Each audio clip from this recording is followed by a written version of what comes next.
Welcome back to another volume of truly disturbing tales from Reddit. Today we're going to be narrating 3 new unsettling stories, taken directly from the platform. I encourage you all to sit back, grab a snack, and enjoy these terrifying personal accounts. Now, without any further delay, let's jump right in. This happened a couple of years ago. I, a 26-year-old female, was walking my dog, Indy, in my local field. It was dark, but it wasn't late. It was wintertime in the UK, so maybe 6 p.m. The field is mainly used for rugby/football, but is completely free to walk through whenever you'd like. It is also surrounded by houses and streetlights on the roads, but the field itself is dark, so I brought my flashlight with me. Mainly so I wouldn't unknowingly step in any dog shit. I've come in one entrance of the field, and I'm following a path that leads to another exit or entrance, depending on how you use it. I use the field to make a loop back around onto the road and back towards my house, giving my dog some off-lead time whilst in the field. Anyway, as I'm walking up the field, I notice a figure walk in the entrance that I was going to use to leave. I keep my eye on this figure, as they have very dark clothing on, and their hood is up. I'm shining my flashlight as I'm walking, so I know the person knows that I'm there, as it's very obvious. At first, I wasn't so nervous, more so just being vigilant. Indy is a wonderful German Shepherd, so as you can imagine, I feel pretty safe with her.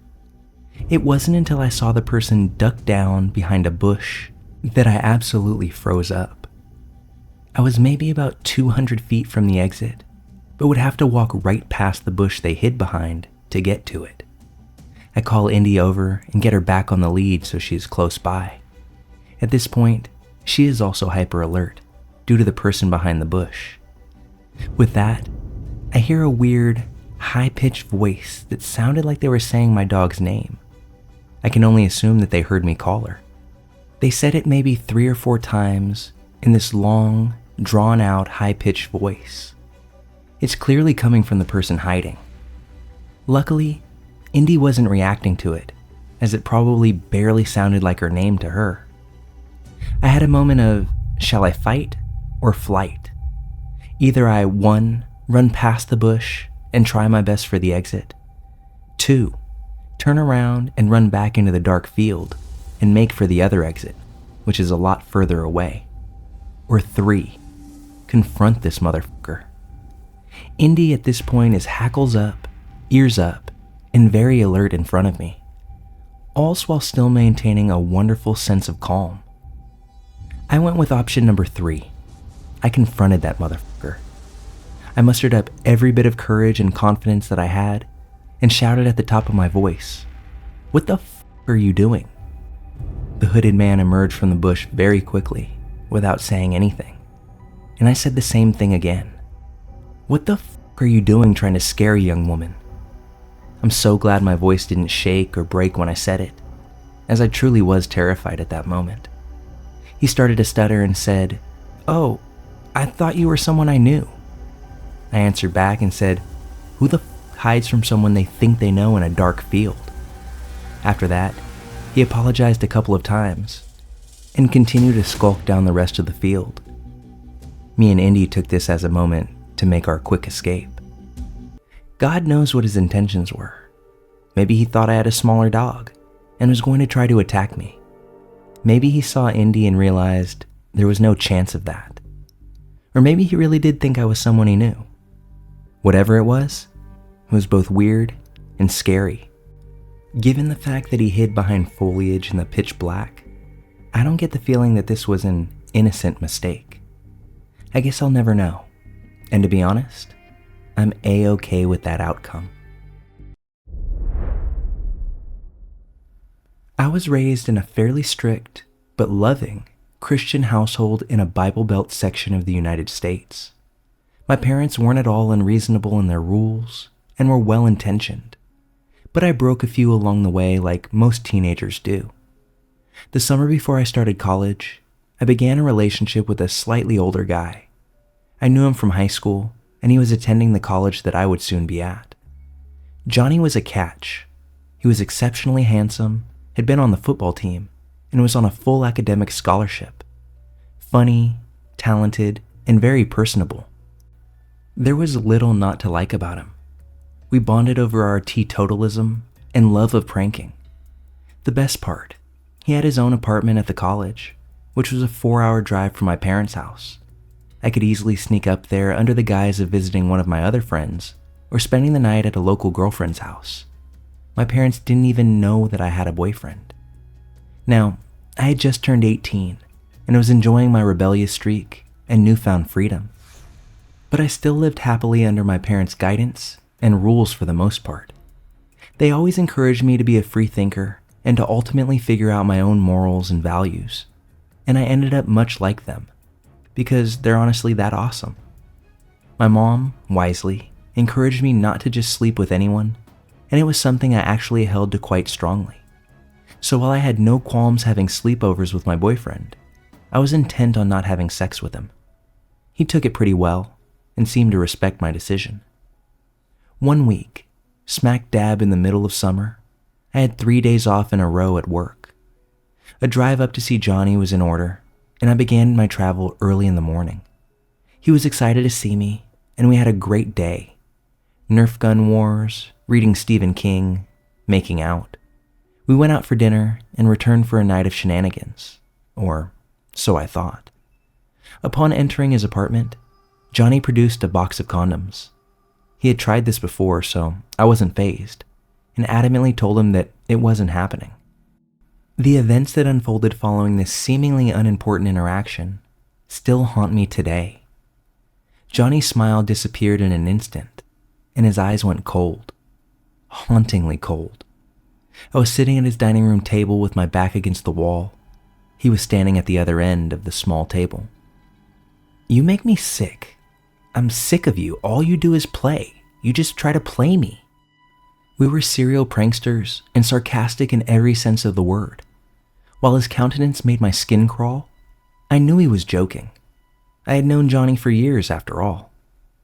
"I've thought about this for a long time, and you're dead. I'm not doing this anymore. You make me sick. I hate you, and you're dead." He was unnervingly calm, and his voice portrayed a slight hint of anger that I'd never heard before. I noticed him clenching his fists, popped out veins tracing up his arms. For the first time in our entire relationship, I felt unsafe with him. He held my gaze, unblinking. His second-floor apartment was on campus. It was summer.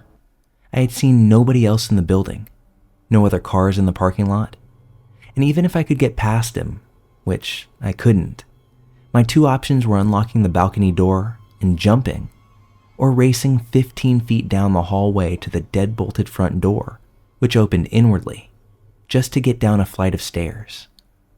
Either scenario led to an empty parking lot. I would have to get to my car or run into the woods nearby, and while I was athletic, I had no chance against him physically. I focused on him. Half of me knew that he was kidding. He just had to be. He would break into laughter any second now, and we would return to our beautiful day. But he continued talking. I can't repeat what he said. It was too graphic and specific to our location to write out in a public forum. He detailed the sexual assault he had in store for me. If I survived, I would be strangled in the nearby woods, then carted off and dumped at a secluded spot that we had explored together. He motioned to some bags he had on his counter. "That's where your body will be within the hour." I had enough. His plan was too well thought out to be impromptu. I'm small, but I'm stubborn, and would fight to the death if I had to. I also have a wicked straight face when I need to. It was my turn to hold his gaze with all the ferocity I could muster. I stood up and said the first thing that came to mind. I'm still proud of my unflinching calm that I presented. Inside, though, I was begging God not to let me die. "Oh, you're real funny. I almost believed you for a second. Wouldn't have worked anyways, because I was going to tell you before all that my dad asked me to come home tonight. He needs help first thing in the morning with the garden for Mom's birthday, because my brother hurt his back. and I told him I'd call him as soon as I was on the road, within half an hour. It was a lie, and not a particularly good one, but the delivery was convincing. I dangled my phone in his face and told him that he could explain to my dad why I wasn't coming home tonight if he wanted me to stay that badly. Johnny's mouth was agape as he stared back at me. "I was just kidding," he mumbled, fists still clenched. "See ya," I chirped, pushing right past him. My gamble had paid off. I grabbed my purse and shuffled down the hallway. I could feel his eyes burning through me, and the electric energy in the room as I internally screamed at myself to move slowly. The deadbolt disengaged. I walked out and fought every urge to run down the stairs. I was too far from my car, that if he chased me, I'm pretty sure that I couldn't beat him, and I refused to give him the satisfaction of seeing me scared. I walked the entire length of the car park. I've always had a habit of parking as far out as possible. Next to the woods he told me that he would murder me in. I knew he was watching me the entire time. I could feel his eyes follow my every movement. As I drove out, past his apartment, I saw his shadow in the balcony window. I waved. He just stared. I drove a few miles to the nearest Walmart. It was only 8 p.m., and the sun was just beginning to set. People milled through the parking lot, blissfully unaware of what I'd just gone through. I collapsed onto my steering wheel and broke down, bawling my eyes out. Then I drove the 4 hours back home. Stupidly, I didn't know how to process what happened and just banished it to the edges of my mind. I spent the next few years avoiding Johnny. The few times I thought about it, I blamed myself for being so naive. I finally told my mom 4 years after the fact and was able to start processing through it. So, possible murderer ex-boyfriend, who thankfully now lives about 10,000 miles away from me. Let's be sure to not ever meet again.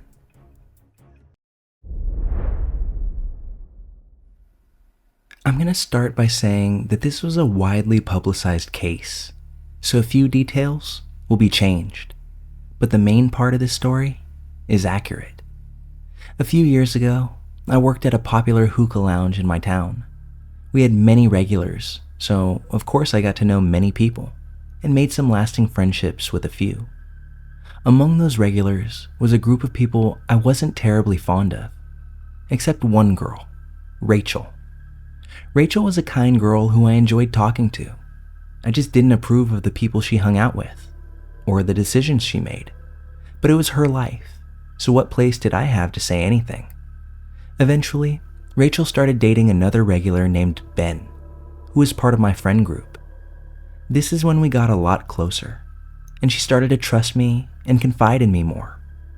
Eventually, Rachel and Ben broke up, and it devastated Rachel. I clearly remember her messaging me to hang out and her crying on my shoulder for more than a half an hour. During their relationship, Rachel stopped hanging around with the shady people as much. But of course, afterwards, she went back to them and started partying a lot and doing only God knows what. She stopped talking to me as much and eventually started dating some other guy in the shady group named Greg. Of course, that relationship went south, due to reasons unknown to me. But Rachel ended up filing for a restraining order against this Greg. A few days later, Rachel goes missing, and unfortunately she was never heard from again. It was awful. Her family started showing up to talk to me, asking if I'd seen her. I hadn't, but apparently someone told them that she was seen downtown somewhere, and it broke my heart. One day, during a busy shift, someone we both talked to sometimes showed up and talked to me about Rachel's disappearance. His name is POS. POS said that he had heard that she had been seen somewhere and wanted to know what I knew about it. He even asked me if I'd heard if anything bad happened to her. I'm assuming he thought, since I worked at a regular hangout spot of hers, that I'd heard something. I told him I hadn't, and we hugged before he walked off to talk to other people. Several months passed before I heard anything about Rachel. Her family showed up from time to time asking about her, but nothing changed. Around a year after her disappearance, the police had a breakthrough in her case, and sadly, her body was found. After some investigating, the police discovered that Greg had hired POS to kill Rachel, and he did just that. He hid her body and continued his life as usual. The fact that I spoke to POS after the fact and even hugged him still weighs in my conscience. It's been years and I'm still so upset about it. He's in prison and I'll likely never see him again, but that doesn't take away from the hurt. I spoke to her family about her, having hugged the man who killed her. I wish I had been a better friend to her. Maybe I could have saved her. I could have insisted that she not hang out with those people. I don't blame myself for her murder, but I do wish I could have done something. Done more. Had I been a more insistent friend, maybe she'd still be here. Who knows?